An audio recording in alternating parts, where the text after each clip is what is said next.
Good morning friends. आज शुक्रवार तो आज के झालदा जाওয়ার জন্য রেডি হলাম সকাল সকাল। কিছু দূর যাওয়ার পর হঠাৎ মনে পড়ে মোবাইলটা নিতে ভুলে গেছি। আবার ব্যাক করে এলাম। কাশি ডাবল পরে চা খাচ্ছে, কাশিকে নিয়ে কাশি আর আমি ঝালদা যাচ্ছি। ঝালদাতে ওখানে আমার বাড়ির কাজ শুরু হয়েছে। মাঝে মাঝে না গেলে ওদের দেখে আসতে হবে, মিস্ত্রির সাথে কথা বলে আসতে হবে।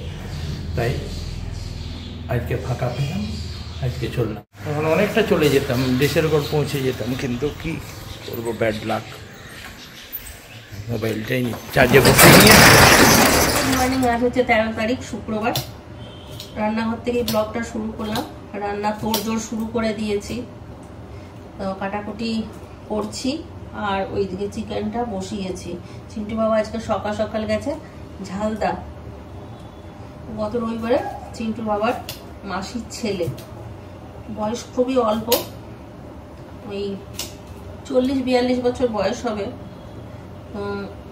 হঠাৎ করেই মারা গেছে। তো সেই দিন তো চিন্টু বাবা যেতে পারেনি রবিবারে নিয়ে। আজকে শুক্রবার, আজকে ঝালদা গেছে। ঝালদার থেকে কাছে বানসা বলে একটা জায়গা আছে, ওই বানসাতেই মাসির বাড়ি, তো ওইখানেই আগে যাবে। তারপর এইদিকে ঘরেরও কাজ চলছে, ঘর ভাঙাভাঙি হচ্ছে, তো প্রথমটা একটুখানি দেখিয়ে দিতে হবে কোথায় কি হবে না হবে, ওই জন্য গেছে। কালকে আসবে। আর এইদিকে রিন্টু ঘরে একা আছে। আজকে অঙ্কুরের বার্থডে, ওর বন্ধু, তো ওই জন্য ও না, কালকে বার্থডে ছিল, আজকে মনে হয় সেলিব্রেট হবে শুক্রবারে। ওই জন্য রিন্টু যায়নি বন্ধুর বার্থডেতে যাবে বলে। তবে এই বেলা মানে দুপুরবেলাতেই রিন্টুর নেমন্তন্ন আছে বন্ধুর বাড়িতে। দুপুরবেলাতে হয়তো অঙ্কুরের বাড়ি যাবে, আর বিকেল বেলায় ফুচকির কাছে চলে যাবে, রাতে একা থাকবে না। এই তো হলো সকাল থেকে গল্প। ভাত বসিয়ে দিয়েছি, চিকেন বসিয়ে দিয়েছি, করবো একটুখানি লাউ চিংড়ি। আর কালকে দিদির বাড়ির থেকে চিন্টুর বাবা রিন্টুর জন্য, ওইদিকে ফুচকির জন্য দিদি পাঠিয়েছিল করলা, ভারোয়া করেলা। কারণ আমাকে দেখালো চিন্টুর বাবা, তো এইরকম সাইজেরই করলা দিয়ে দিদি ভারোয়া করেলা বানিয়েছিল। তাই ভাবছি এটা ভারোয়া করেলা বানাবো, কিন্তু যদি সময় থাকে, যদি সময় না থাকে তাহলে ভাজা।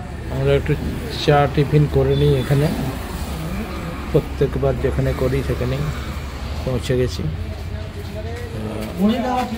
হ্যাঁ, মুড়ি দাও, ঘুগনি দাও, চপ দাও, ভাবরা দাও।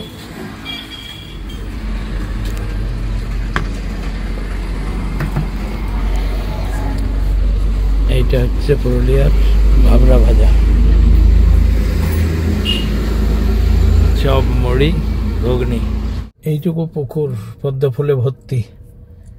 আর এদিকে একটা বড় পুকুর আছে, ওখানে এদিকে সাদা আর এদিকে লাল। আজ শুধু রেলগেট বন্ধ পাচ্ছি, ট্রেন আসবে, তারপরে আবার আমরা এখানে দাঁড়িয়ে পড়লাম। এই এরোপ্লেনটা হোটেল বানানোর জন্য এখানে সেটিং করেছে। এই সামনেই টোল প্লাজা আছে, তা এটা নিয়ে এসেছিল মনে হয় রাজস্থান থেকে, এইখানে সেটিং করে রেখেছে। এই এরোপ্লেনে বসে খাওয়া দাওয়া সমস্ত কিছু হবে। এখানে কি আছে, মেফেয়ার গ্রিন রিসর্ট। আর এই সামনেই টোল প্লাজা, এটা হচ্ছে রাঁচি রোড। এই টোল প্লাজার সামনেই আছে এই এরোপ্লেন হোটেল। এখন 10টা বাজে, আমরা ঝালদা পার করে চলে এলাম, কেননা আমরা একটু মাসির বাড়ি যাব। মাসির বাড়ির সামনেই বানসা। বানসাতে এখানে বানসা পাহাড় নাম অনেকে শুনে থাকবে, পুরুলিয়া ডিস্ট্রিক্টে খুব বড় পাহাড়। সেই বানসা গ্রামে যাব, মাসির সাথে একটু দেখা করবো। মাসির ছেলে মারা গেছে, একটু ফলডন দিয়ে তারপর আবার বাড়ি ফিরব। সামনেই দেখা যাচ্ছে বানসা পাহাড়, গাড়ির থেকেই নিলাম। একদম বানসা পাহাড়ের গাইড পাশের বাড়ি, এখানে একটা আশ্রম আছে।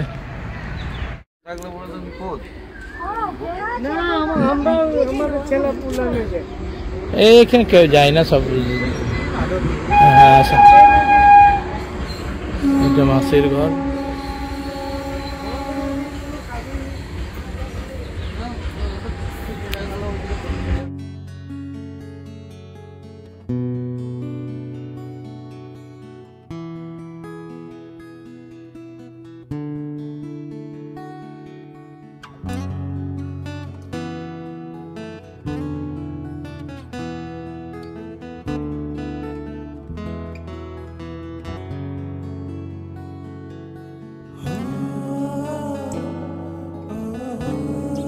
আজকে ফ্রিজটা একটুখানি মুছবো, কি অবস্থা হয়েছে, পুরো বরফ জমে গেছে, ডিপ ফ্রিজে কিচ্ছু রাখা যাচ্ছে না। এই বরফটাকে ছাড়াবো, ওই জন্য সকালবেলাতে সমস্ত কিছু বার করে আর ফ্রিজটা বন্ধ করে দিয়েছি। ভাতটা এখনো হয়নি, একটু হবে, জল দিয়ে দে। আর এখানে চিকেন স্টু রেডি, লাউ চিংড়িটা বসিয়ে দিই। লাউ চিংড়ি আর চিকেন স্টু এই দুটো খেয়ে চিন্টু চলে যাবে। করলাটা ধীর স্থির ভাবে বানাবো।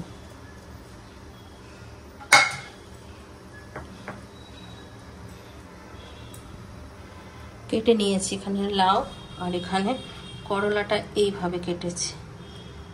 দিদিরা কেমন করে করে আমি জানি না, পুরোটাই আন্দাজের উপরই করব। সর্ষের তেলের মধ্যে আগে দিয়ে দিলাম শুকনো লঙ্কা, তারপর দিয়ে দিচ্ছি 5 ফোড়ন, আদা আর হাফ টমেটো আর একটু জিরে বেটে রেখেছি, দিয়ে দিলাম হলুদ, লঙ্কা। মশলাটা কষানো হয়ে গেছে, লাউটা দিয়ে দিলাম। মুখ ধুয়েছিস?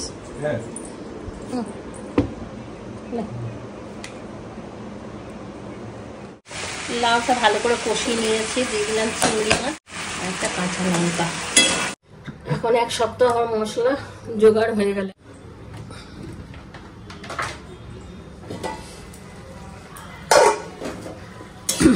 লাউটাও হয়ে গেল, চিংড়িকে খাবার দিয়ে দিই, তারপর ইয়েটা করবো, সেটা করবো। গরম মশলা। এখন বাজছে 11:30।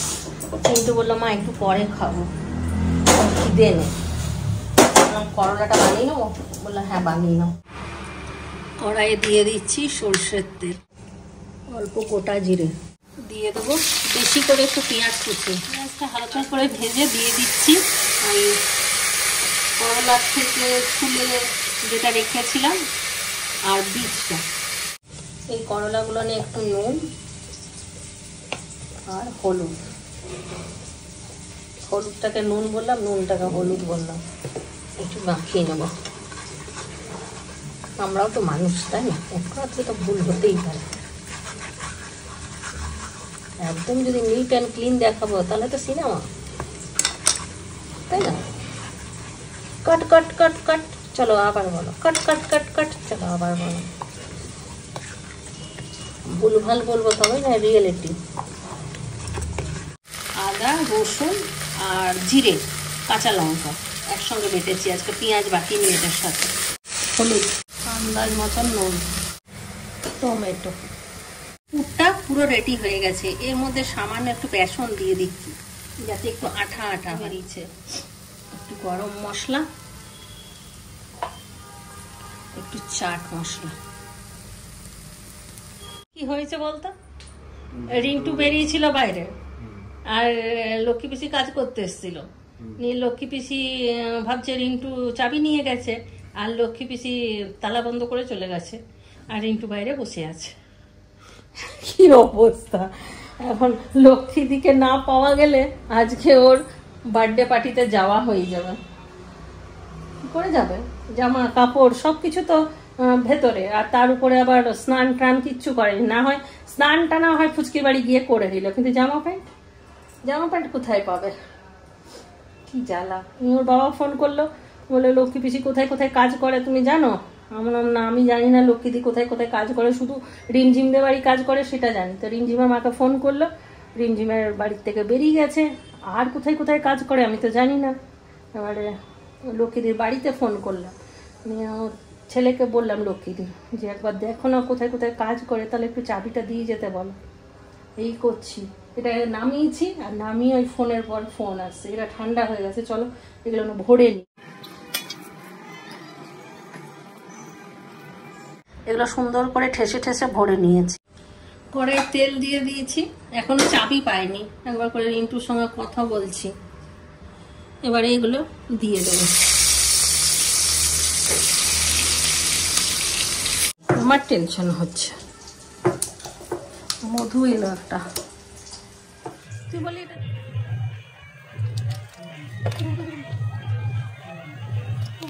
এটা প্রদীপদার কারখানা।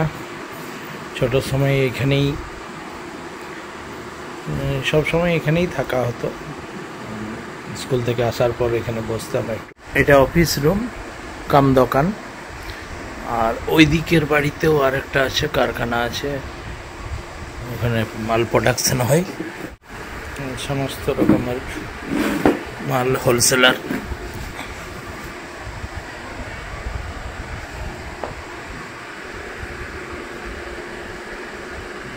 কার্পেন্টারি, কাটলারি, সব রকমের টুলস, হাতুড়ি, বাটালি। ঝালদা পৌঁছে গেছি, গাড়িতে চলে এলাম। দেখি মা কি করেছে।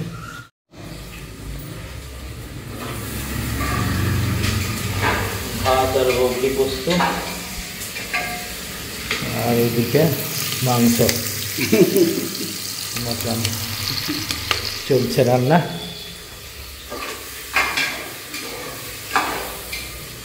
এদিকে পটলের কিছু করবো মনে হয়। এখানে দেশি গোগলি পাওয়া যায়। দেশি গোগলি আগেবারে করেছিল, গোগলি পোস্ত খুব ভালো লেগেছিল, তার জন্য এবার মাকে ফোন করেছি যে গোগলি যদি পাওয়া যায় নিয়ে রাখবে। তো এইবারও মা গোগলি পোস্ত করেছে। গোগলি পোস্ত, মটন। আমি বুড়া লোক পাচ্ছি নাই তো, বলো। দেখে আম পাকা, মটন, সুপার। মানিকদাও খেয়ে গেছে গোগলি পোস্ত, খুব সুন্দর।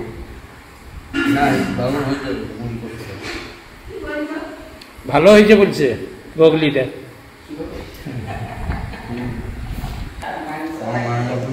মাংসটা এখন খা। এবার ধরুন সবাই তো রান্না খুব একটা মানে পারে না, না তোমায় বলে দিয়েছিল গোগলি পোস্ত। তোমা খুব সুন্দর করো, তোমা পেঁয়াজ দিয়ে। তোমায় ফোনে বললো, আবারে একটু পোস্তটা বেশি ছিল, এবারে নাই ছিল, এখন নিয়ে আসে। তো তখন আমার মাথা রান্না হয়ে গেছে। আজকে উঠেছেন অনেক সকালে তাহলে? আমি উঠি হয় রাত 4টায়, 3টে, 4টা। আমি তো ওখানে গেলে তো আমাদের ওখানে যান দেখি তো বলতে হচ্ছে करेला भरुआ, भरुआ करेला যা বলা যাবে। আর চিন্টু আজকে স্যালাডটা খেতে পারলো না, দেরি হয়ে গেছে, বললো এসে খাবে। আর এই যে হচ্ছে লাউ চিংড়ি। আর আজকে রিন্টু যা কাণ্ড ঘটালো, ওই করে আমাদের সবার দেরি হয়ে গেল। আমারও দেরি হলো, চিন্টুরও দেরি হলো, সব ওর সঙ্গে ফোনে ফোনে ফোনে ফোনে কথা বলতে বলতে আজকে কোনো কাজের টের পেলাম না। ওই দিক দিয়ে ওর বাবা ফোন করছে, এদিক দিয়ে আমি রিন্টুকে করছি, রিন্টু একবার আমাকে করছে, একবার আমি লক্ষ্মীদিকে করছি। লক্ষ্মীদির নাম্বার আমার কাছে আছে, মাধবীর নাম্বার চিন্টুর বাবার কাছে আছে। ওইদিকে মাধবীকে বারবার ট্রাই করছি, ওইদিকে মাধবী ফোন তুলছে না। আর এইদিকে লক্ষ্মীদি ফোন বাড়িতে, ছেলে বউকে ফোন করছি, ছেলে বউ আবার যেই নাম্বারগুলো ছিল সেইগুলো না ফোন করেছে, সেগুলো থেকে লক্ষ্মীদি কাজ করে বেরিয়ে গেছে। লাস্টে রিন্টুকে বললাম তুই চলে যা মাধবী পিসির বাড়ি। মাধবী পিসির বাড়ি গেল, ওখানে গিয়ে বেচারা 1.5 ঘন্টা ধরে মাধবীকে খুঁজে খুঁজে আর পায় না। লাস্টে যাক একজনকে পেয়েছে, সে মাধবীর ঘরে ওকে নিয়ে গেছে। এবার মাধবীর ঘরে গিয়েছে যখন, তখন মাধবী নেই, ওর ভাই বলছে ও ব্যাংকে চলে গেছে। আবার মাধবীর ভাইকে ফোন করলাম, বললাম যে তুমি এক কাজ করো, তুমি রিন্টুর সঙ্গে একটু যাও ভাইটি, না হলে রিন্টু একা পারবে না। নিয়ে আবার মাধবীর ভাই রিন্টুর সঙ্গে গেল ব্যাংকে। ব্যাংকে গিয়ে দেখে মাধবী ওখান থেকে বেরিয়ে গেছে। কি করবে, আবার রিন্টুকে আমি ফোন করলাম, রিন্টু বলছে মাধবী পিছিয়ে নেই। আমার কোথায় গেছে বলছে যাই না। নিয়ে আবার মাধবীর ভাইকে যখন ছাড়তে গেছে তখন দেখছে ঘরে মাধবী। নিয়ে আবার মাধবী চাবি দেয়, সেই চাবি এসে খুলে নিয়ে তারপর বেচারা ঘরে ঢোকে 2টোর সময়। তারপর তাড়াহুড়ো করে স্নান করে অঙ্কুরের বাড়ি যাই। যাক, অঙ্কুরের বার্থডেতে পৌঁছালো। আমি ভাবলাম যে ওর যাওয়া হবে কিনা সেটাই কোনো ঠিক নেই। গিফট কিনে রেখেছে, কালকে গিফটও ঘরে। অবশেষে ফোন করলাম, বললো হ্যাঁ পৌঁছে গেছি।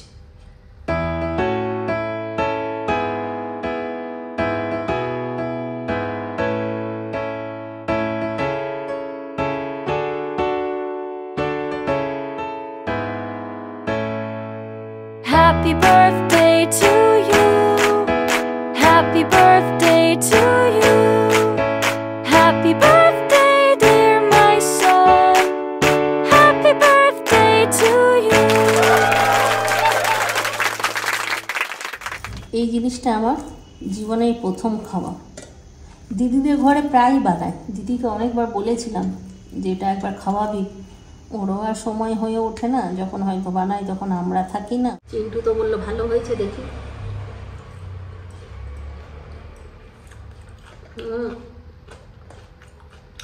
দারুণ হয়েছে।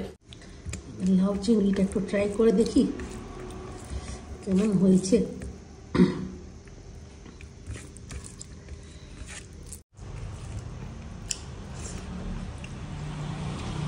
মিষ্টি দিতে ভুলে গেছি। এমনি সবই ঠিক আছে, তবে আমি একটু চিনি খাচ্ছি, একটু চিনি দিতাম ভালো হতো। এটা চিন্টু বাবার ভালো লাগবে, মিষ্টি কম। গেল খাওয়া দাওয়া, বাসন ধোয়া কমপ্লিট। আর ফ্রিজটা এখনো মোছা হয়নি আমার, সব বাইরেই রয়েছে, কারণ এখনো পর্যন্ত বরফ গলেনি। বরফটা যতক্ষণ না পুরো ক্লিয়ার হয়ে যাচ্ছে ততক্ষণ জিনিসগুলো রাখবো না। এই যে জল গড়াচ্ছে, এই যে। আর কালকে সন্ধেবেলাতে ফুচকি দিদির সঙ্গে আমার কথা হয়নি। দিদি কালকে ফুচকির বাড়ি গিয়েছিল, আর চিন্টুর বাবাও গিয়েছিল। ও দোকান বন্ধ করে রিন্টু আর চিন্টুর বাবা গিয়েছিল। নিয়ে কালকে রাতে ফুচকির বাড়িতেই খাওয়া দাওয়া করেছে দিদিরাও আর চিন্টুর বাবারাও। তা আমি সন্ধ্যের সময় দেখলাম দিদির সঙ্গে ফুচকির সঙ্গে যখন কথা হলো না, তাহলে কি করব, নাইটিগুলো ছিল ওগুলো সেলাই করে নিলাম।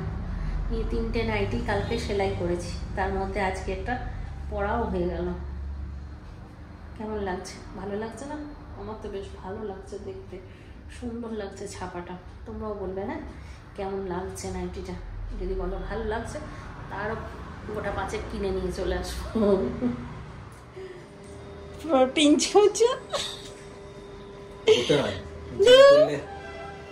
আমি একবার এখান থেকে চেটে খেয়েছিলাম, প্রোটিন পড়ে গেছিল। মিষ্টি খেতে তোর এত পছন্দ হয়ে গেছে এখন? এত পছন্দ করিস? মিষ্টির জন্য না, এটা মিষ্টি নয়, প্রোটিনটা নষ্ট করতে নেই। আমি 24 গ্রাম প্রোটিন পাচ্ছি, তার মধ্যে ওখানে তো 2 গ্রাম চলে। কি অবস্থা, কি অবস্থা, প্রোটিন ছোঁচা হয়ে গেছে ছাটা আমার। কালকের বন্ধুরা আসবে, সবাইকে নেমন্তন্ন করলো। এর মাঝখানে একবার ইন্দ্রনীল এসেছিল, তো ওর পরীক্ষা চলছিল বলে কাউকে ডাকা হয়নি। আমার অনেকদিন ধরে ইচ্ছে হচ্ছে ওদেরকে ডাকার, কিন্তু যেহেতু ইন্দ্রনীলের পরীক্ষা, ইন্দ্রনীল বললো কাকিমা এখন একদম সময় নেই, আমার পরীক্ষাটা শেষ হোক তারপর আসবো। তো ইন্দ্রনীলের পরীক্ষা শেষ হয়েছে 10 তারিখ, সময় হলো শনিবার দিন, কালকে আসবে। ইন্দ্রনীল রবিবার দিন বেরিয়ে যাচ্ছে। আর আমি এতক্ষণ চিন্টু বাবার সাথে মেলা ঘুরছিলাম, মিনা বাজার বসছে ঝালদাতে, দেখলাম। ফুচকির সঙ্গে কথা বললাম, রিন্টু গেছে, এখন মাসির কাছেই আছে। মিনা বাজার বসছে, হাঁটতে হাঁটতে চলে এলাম ওইদিকে। কাশি সিটি বাজার মেট্রোতে চলে গেছে। তমা থাকলে খুব খুশি হতো। মিনা বাজার, এই যে ফুচকা।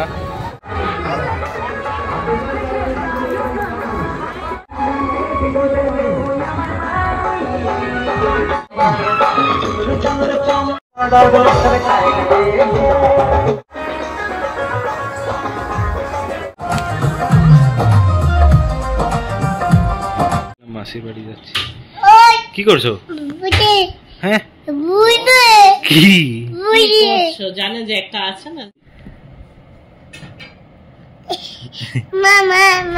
মা ওই তো মা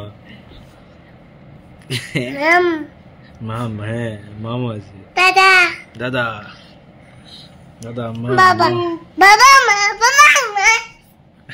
এটা রেখে দাও না। আজকে কি হয়েছে বলে দাও, ভিডিওতে বলে দাও। মা রেখে চলে যাচ্ছিল বলে দাও। বলো তুমি বদমাশি করছিলে, মা রেখে চলে যাচ্ছিল। বদমাশি করেছিলে? বদমাশি ওলা মাকে মারি সব সময়, এমনি করে করে লাথি মারি, ওটা দেখালো। বাপ বকে দিচ্ছ?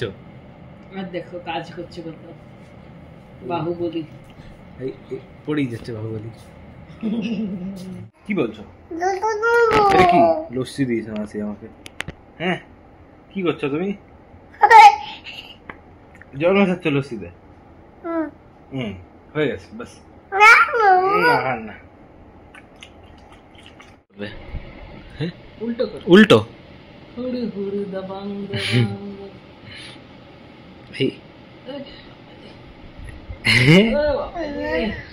কি? হ্যাঁ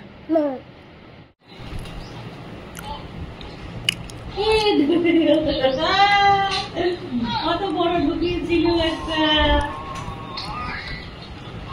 কত বড় একটা ঢুকিয়েছিল।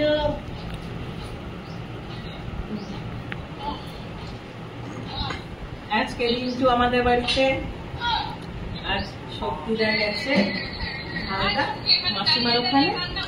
রিন্টুকে আমি ডেকে নিয়েছি, আর রিন্টু তুমি আমার কাছে চলে আসো, নয় তোমার সারা রাত ফোন করে করে জ্বালাবো। রিন্টুকে নিয়ে আসা হয়েছে, রিন্টু আর মাংস খেতে বসেছে। 9:30 বাজতে শুরু।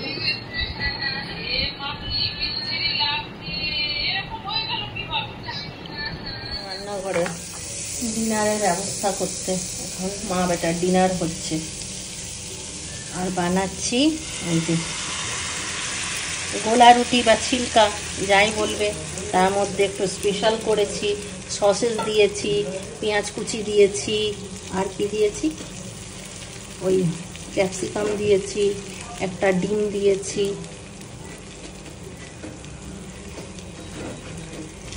একটা আমার একটা চিন্টু। আর সকালে একটু লাউয়ের তরকারি আছে, আর কি আছে একটা করলা। যদি চিন্টু বলে খাবে তো চিন্টুকে দিয়ে দেবো, আর না হলে আমি নিয়ে নেবো। আজকাল ব্লগটা পুরো নবরত্ন ব্লগ হয়েছে, একদম 5 মিশেলি ব্লগ। আমি এখানে চিন্টু বাবা ঝালদায়, রিন্টু রূপনানপুরে, একবার বন্ধুর বাড়িতে, একবার মাসির বাড়িতে, সব জায়গার ব্লগ একসঙ্গে, মানে নবরত্ন ব্লগ। তো চলো আজকাল ব্লগটা এখানেই শেষ করছি। সবাই ভালো থাকো, সুস্থ থাকো, ব্লগ দেখতে থাকো। Tata bye bye.